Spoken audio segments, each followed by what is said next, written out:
Hello. Can you hear me? My name is Marcela Valdes, and I'm here to represent the Fiction Committee. We had a simply fabulous slate of books to choose from this year, and a slate that I think shows the great variety of ways in which fiction can be moving and just spectacular.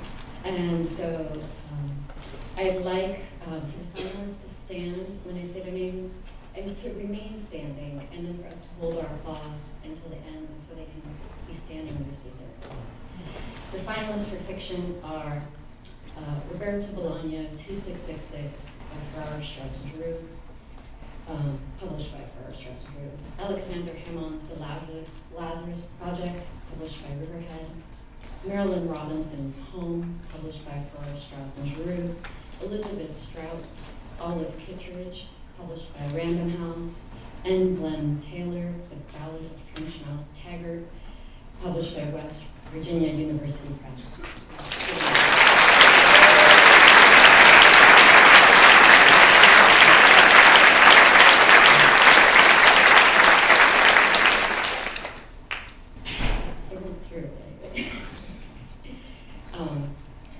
And the 2008 NBCC Award for Fiction goes to 2666 by Roberto Bolaño.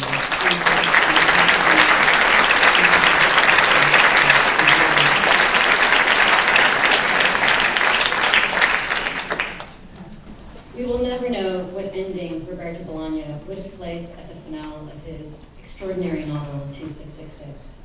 Though he worked furiously on the book during the last years of his life, he died in Barcelona in 2003 before he could ever complete it.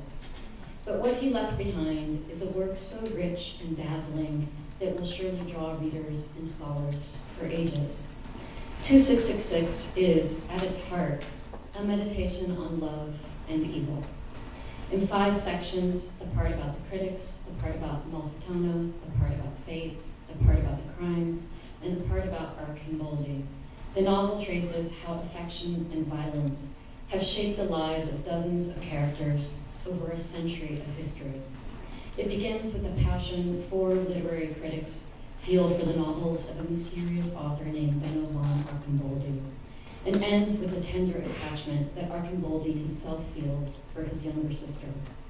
In between lie perhaps the most harrowing 2,084 pages in modern literature, a tour of the fictional town of Santa Teresa, Mexico, that includes clinical descriptions of 108 murders, all of them of women and girls.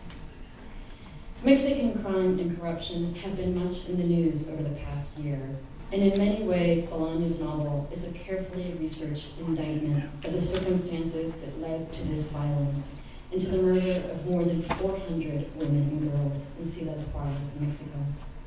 But 2666 is more than a book about Mexico.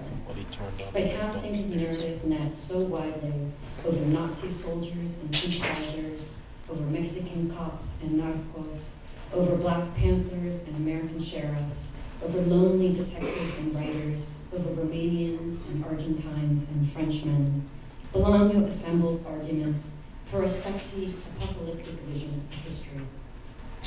One that recognizes the constant presence of brutality and impunity, and love and courage in our world. It is a virtuoso accomplishment that ranks with Moby Dick and Blood Meridian as one of the great, trenchant, kaleidoscopic examinations of evil in fiction. Here to accept the award is a translator of Bolaño's novel.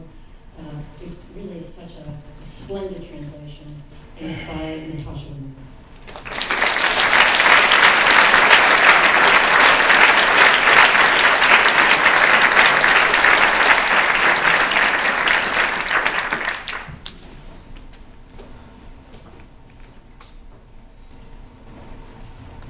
In many, many ways, I wish that Roberto Bolaño could be up here instead of me tonight.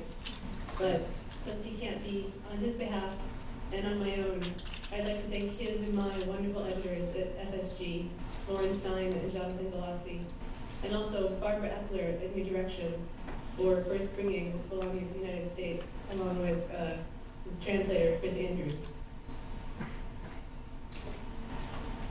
In the last interview Bolaño gave before his death in 2003, he was asked what he thought of when he heard the word posthumous. And this is what he said. Posthumous. That sounds like the name of a Roman gladiator, an unconquered gladiator. At least that's what poor Posthumous thinks. It gives him courage. Thank you very much.